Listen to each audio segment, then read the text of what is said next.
तो बेसिकली आज क्लास 11 का chapter number 7 permutation and combination start करेंगे। तो होता क्या है, सबसे पहले बेसिक कंसेप्ट थोड़ा सा आइडिया लेते हैं इंट्रोडक्शन में। देखो, मान के चलो एक आपके पास एक सूटकेस है या एक कोई तिजोरी है। उसके पास उस तिजोरी में 4 डिजिट का कोड लगा हुआ है। 4 डिजिट का कोड लगा हुआ है, ठीक है। वो जो कोड है उसमें जो डिजिट्स हैं 0 से लेके 9 तक है। 0 से लेके 9 तक डिजिट्स हैं, ठीक है। डिजिट्स मान के चलते हैं कि रिपीट कर सकती हैं। मतलब अगर यहां 0 आ गया तो यहां भी 0 आ सकता है, यहां भी 0 आ सकता है, यहां भी 0 आ सकता है। जो सबसे नॉमिनल कोड होता है 0000, तो उसे तिजोरी खुल जाएगा और आपको खजाना मिल जाएगा।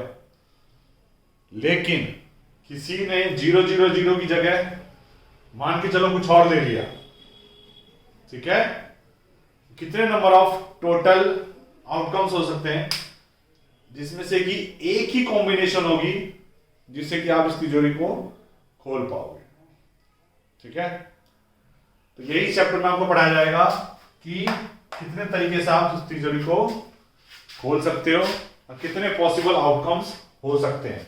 How many number of ways that this lock can be open. तो यही चैप्टर है परमुटेशन एंड कॉम्बिनेशन।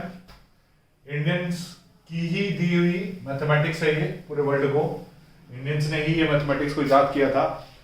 और एक बार जब एक घूमने के लिए एक अंग्रेज इंडिया की तरफ आया था तो देख के हैरान हो गया था, जिसका नाम बाइनोमियल है, कि भाई इंडियंस इस मैथ्स के साथ तो आराम से खेल रहे हैं। आपने चेस गेम भी खेला होगा, चेस भी इसी गेम के इसी मैथमेटिक्स के आधार पे बना हुआ है। तो स्टार्ट करते हैं। जो क्वेश्चन था हमारा वो क्या था कि भैया एक तिजोरी खोलनी है जिसके 4 डिजिट का कोड है, ठीक है। 0 से लेके 9 तक का डिजिट है। तो कितने पॉसिबल आउटकम्स हो सकते हैं जिससे ये तिजोरी खुलेगी, और एक ही ऐसा आउटकम होगा जिससे वो तिजोरी खुलेगी। मतलब आपका मैच एक ही बार हो सकता है। और मान के चलो कि इसके अंदर बम लगा हुआ है कि आपने अगर गलत कर दिया तो फट जाएगा। तो एक ही बार में आपको स्ट्राइक करना है। तो कितनी आपके चांसेस है उसको स्ट्राइक करने के? बहुत ही रेयर, ठीक है। तो सबसे पहली चीज, आपको एक चीज क्वेश्चन में गिवन होनी चाहिए कि रिपीटिशन अलाउड है कि नहीं है। इफ रिपीटिशन इज अलाउड, तो जितने नंबर ऑफ आपके पास लेटर्स हैं अपॉन में जितनी पोजीशंस हैं, तो n की पावर r आंसर होगा। क्या होगा? n की power r। If repetition is allowed. If repetition is not allowed, if repetition is not allowed मतलब क्या है कि जो डिजिट यहां आ गया वो यहां नहीं आएगा। मतलब एक अगर आ गया तो वो दोबारा एक कभी यूज नहीं होगा, वेस्ट हो गया। तो बेसिकली जितने आपके पास आउटकम्स हैं उसका n फैक्टोरियल। अब आपके मन में आ रहा होगा ये फैक्टोरियल क्या है भाई? Factorial, this sign is called factorial. What is n factorial? ये भी पढ़ लो। n -1, n-2, n-3 ... 3 to 1।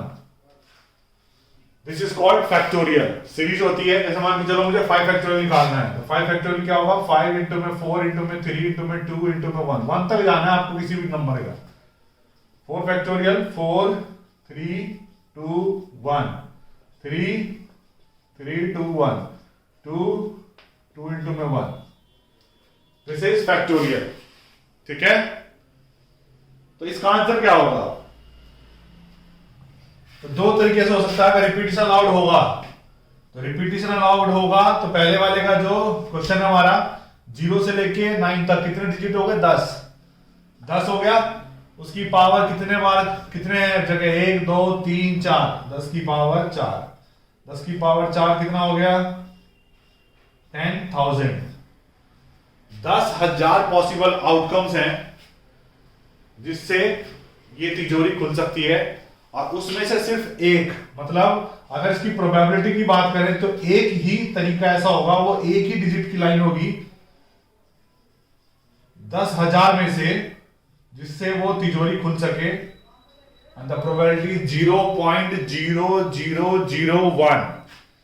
इतने कम चांसेस है कि आप सही बैठोगे इस लॉक को खोलने के लिए।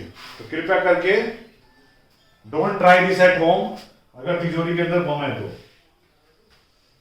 ठीक है, प्रोबेबिलिटी तो हमें पढ़ना नहीं, हमें तो बस नंबर ऑफ वेज निकालने थे। प्रोबेबिलिटी जब बाद में पढ़ेंगे तब बता रहा हूं मैं आपको। दूसरा पार्ट, अगर मान के चलो रिपीटिशन अलाउड नहीं है, मतलब यहां अगर कोई डिजिट आ गया वो यहां नहीं आएगा, तो टोटल डिजिट कितने हैं 10, अब एक कम 9, फिर एक कम 8, फिर एक कम, मल्टीप्लाई कर दो, that would be your answer. इतने पॉसिबल आउटकम्स होंगे जब रिपीटिशन अलाउड नहीं होगा, इतने पॉसिबल आउटकम्स होंगे जब रिपीटिशन आपका अलाउड होगा। तो फैक्टोरियल में मैंने आपको बता दिया, वैसे फैक्टोरियल यूज करेंगे नहीं एक्सरसाइज में। तो स्टार्ट करते हैं पहले exercise. Question number first, we have a digit 1 2 3 4 5, उसमें से हमें 3 डिजिट्स के फॉर्म करने हैं नंबर्स। तो बोला how many 3 digit numbers can be form using the digit 1 2 3 4 5। First part क्या है, repetition is allowed. Repetition is allowed हम जानते हैं। कितने टोटल आउटकम्स हो गए हमारे पास 5, 3 डिजिट का कोड बनाना है आपने, तो यहां भी पांचों में से पांचों कोई आ सकता है, यहां भी पांचों में से पांचों आ सकता है, यहां भी पांचों में से पांचों आ सकता है, तो 5 की पावर 3। दूसरी चीज, रिपीटिशन अलाउड नहीं है, तो एक बार जो डिजिट यहां आ गई वो यहां नहीं आएगी, तो ये हो गया 520, 20 दिया 60। Answer first question done. Second question, how many 3 digit का इवन नंबर बनाना है using the digit 1 2 3 4 5 6 if the digits can be repeated. हमारे पास डिजिट कितनी है 1 2 3 4 5 6, 3 डिजिट का इवन नंबर बनाना है आपने। What do you mean by the 3 digit even number? Even number मतलब कि एंड में या तो 2 आएगा, या तो 4 आएगा, या तो 6 आएगा। सर 8 क्यों नहीं आएगा? क्योंकि 8 इसमें डिस्टेड ही नहीं है भाई। तो यहां के लिए आपके पास कितने डिजिट हो गए? यहां के लिए आपके पास 3 डिजिट हो गए इस पोजीशन के लिए, क्योंकि आपको एंडिंग हमेशा इवन नंबर पे करनी पड़ेगी, तभी वो नंबर क्या होगा, इवन होगा। तो यहां के लिए तो आपके पास 3 चॉइस हो गए। उसके बाद बोला डिजिट कैन बी रिपीटेड, तो डिजिट कैन बी रिपीटेड मतलब जो नंबर यहां आ गए वो यहां भी आ सकता है। तो हमारे पास टोटल नंबर कितने 6, तो यहां पे 6 के 6 नंबर आ सकते हैं, और इस वाले बॉक्स में 6 के 6 नंबर आ सकते हैं। तो 6 6 जा 36, 36 3 जा 108, 108 will be the answer. Question number first and second are done. बहुत ही आसान एक्सरसाइज है। क्वेश्चन नंबर थर्ड क्या बोल रहा है आपसे, how many 4 letter code can be formed using the first 10 letters of English alphabets. तो 5 पहले के 10 इंग्लिश अल्फाबेट्स हमें लिखने की जरूरत नहीं है, तो टोटल नंबर ऑफ एन कितने हो गए 10 लेटर्स। ठीक है जी। उसके बाद बोला है if no letters can be repeated, no repetition is allowed. कितने डिजिट का कोड बनाना है? तो 4 डिजिट, तो आर हो गया 4, आर मतलब 1 2 3 4, तो टोटल नंबर ऑफ वेज, तो नंबर ऑफ वेज कितने हो जाएंगे? फॉर्मूला बताया था n की power, repetition is not allowed ना, n -1 n -2 n -3, बस 4 तक ही जाएंगे। तो n कितना हो गया 10, 10 में से 1 9, 10 में से 2 8, 10 में से 3 7, that would be your answer. मतलब यहां 10 के 10 लेटर आ सकते हैं, जो यहां आ गया वो यहां नहीं आएगा, तो एक कम हो गया, फिर एक कम हो गया, फिर एक कम हो गया। Question number third. Question number fourth, how many 4 digit telephone number can be constructed using the digits 0 to 9, using the digit 0 to 9 if each number starts with 67. Okay, each number starts with 6 7। बाकी कितने letters हैं? 5 digit का code बनाना है आपको, तो 2 तो ये हो गया आपने के, बाकी जगह कितनी बची है आपके पास? सिर्फ 3 ही जगह बची है। अब इस 3 में से बोला है कि 2 डिजिट तो आपने इसमें से ले ली, 10 में से 2 ले लिए, तो भाई यहाँ कितने डिजिट बचेंगे? 8। अब 8 यहाँ कोई भी एक नंबर जो आ गया 6 7 के अलावा वो यहाँ नहीं आएगा, अब बचेंगे 7। फिर जो यहाँ आ गया वो यहाँ नहीं आएगा, तो बचेंगे 6। Answer note it down. तो हम आता है क्वेश्चन नंबर 5th 6th दोनों एक साथ ही कर लेंगे, जल्दी हो जाएगी, साइज खत्म हो जाएगी हमारी। तो 5th क्वेश्चन क्या कहता है आपको कि एक कॉइन को टॉस करना है आपको 3 बार। एक कॉइन को अगर आप एक बार टॉस करते हो तो 2 आउटकम आते हैं, या तो हेड आएगा या टेल आएगा। तो अगर एक बार करने पे 2 आउटकम आ रहे थे, 3 बार करने पे कितने आउटकम आएंगे भाई? ऑब्वियस सी बात है 2 2 2।